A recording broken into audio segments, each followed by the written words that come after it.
பிரபாகரனுக்கு மாத்தையா செய்த துரோகம் போல மல்லை சத்தியா எனக்கு துரோகம் செய்து விட்டார் என்று மதிமுக பொதுச் செயலாளர் வைகோ கூறியது மதிமுக கட்சியினரிடையே பரபரப்பை கிளப்பியுள்ளது. குடும்ப அரசியலை எதிர்த்து கட்சி தொடங்கிய வைகோ அதையே தனது கட்சியிலும் கொண்டு வந்த போது பலர் கட்சியை விட்டு சென்றனர். உட்கட்சியிலேயே அதிருப்தி ஏற்பட்டது. சமீபத்தில் மதிமுகவில் பல குழப்பங்கள் ஏற்பட்டு வந்தது.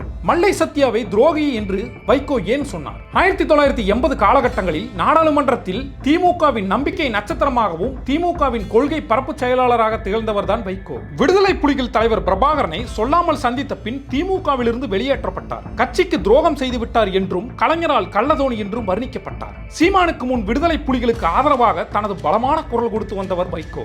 திமுகவின் முக்கிய தளபதிகளில் ஒருவராக இருந்தவர். வைகோ பேசும் மாநாட்டில் இவருக்கென்று ஒரு இளைஞர்கள் பட்டாளமே திரண்டன. வாரிசு அரசியலால் திமுகவிலிருந்து வெளியேறிய வைகோவுக்கு ஆதரவாக அந்த சமயத்தில் 9 மாவட்ட செயலாளர்கள், சட்டமன்ற உறுப்பினர்கள் என பெரும் எண்ணிக்கையில் வைகோவுக்கு ஆதரவாக நின்றனர். அதற்கு பிறகு பல தேர்தல்களை சந்தித்து மதிமுக தமிழ்நாட்டின் முக்கிய கட்சியாக வளர்ந்தது. ஸ்டாலினால் கட்சியை விட்டு வெளியே வந்து பின்பு அவருடனே 2021 சட்டமன்ற தேர்தலில் கூட்டணி வைத்தார் வைகோ. சில மாதங்களுக்கு முன்பு மதிமுக முதன்மை செயலாளர் துரை வைகோவிற்கும் துணை பொதுச் செயலாளர் மல்லை சத்தியாவிற்கும் இடையே கடுமையான கருத்து வேறுபாடு ஏற்பட்டு பிரச்சனை உருவானது. இதனைத் தொடர்ந்து இருவரையும் மதிமுக பொதுச் செயலாளர் வைகோ பேச்சுவார்த்தை நடத்தி சமாதானம் செய்து வைத்தார். சமீபத்தில் மதிமுக முதன்மை செயலாளர் துரை வைகோ 2021 சட்டமன்ற தேர்தலில் 6 தொகுதிகள் திமுக கூட்டணியில் மதிமுகவிற்கு ஒதுக்கப்பட்டன. வரும் சட்டமன்ற தேர்தலில் கட்சியின் அங்கீகாரத்திற்காக 12 இடங்களில் போட்டியிட வாய்ப்பு வேண்டும் என்று கூறியது திமுகவிடையே அதிருப்தியை கிளப்பியது. பாஜகவுடனான கூட்டணியை நோக்கி துரை வைகோ செல்லப் போவதாகவும் கூட அப்பொழுது கருத்துகள் நிலவின.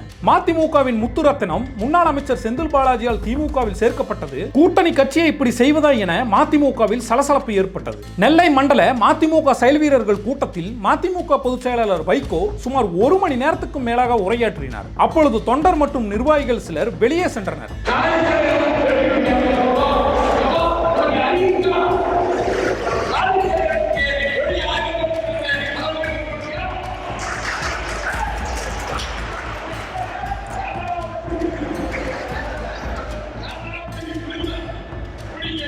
காலிச்சேர்களை எதுக்கு படம் எடுக்கிறீங்க, அந்த கேமராவை புடுங்கி பிலிம் ரோலை உருவுங்க என்று அவர் சொன்னதை அடுத்து கட்சியினர் செய்தியாளர்கள் மீது தாக்குதலில் ஈடுபட்டனர். இப்படி தொடர்ந்து மதிமுகவில் அடுத்தடுத்து குழப்பமான சூழ்நிலை நிலவ வந்த நிலையில் தற்போது வைகோ மல்லை சத்தியாவை நோக்கி எழுப்பிய கேள்விகள் ஒரு புயலை கிளப்பியுள்ளது. நம் எதிரிகள் துரோகிகளோடு நம் கட்சியை அழிக்க வேண்டும் என்று வெளியே போனவர்களோடு நாள் தவறாமல் தொடர்பு வைத்திருக்கிறார். ஒரு முறை கடலில் விழுந்தபோது காப்பாற்றினார், மற்ற 2 முறை எப்போது காப்பாற்றினார்? என்னுடன் மல்லை சத்தியா பல போராட்டங்களில் பங்கேற்றதற்காக அவரை துரோகம் செய்யவில்லை என்றெல்லாம் சொல்ல முடியாது.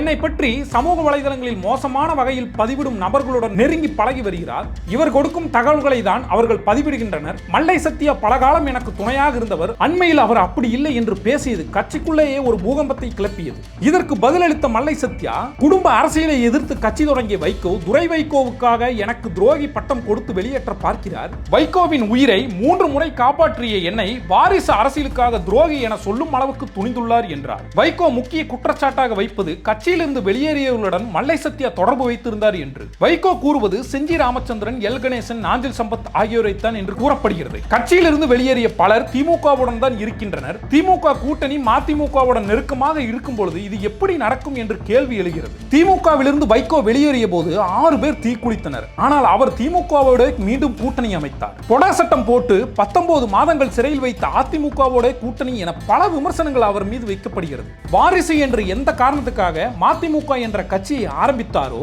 அதே காரணங்களால் மல்லை சத்தியாவை இவர் ஒதுக்குவதாக விமர்சனங்கள் வருகின்றன.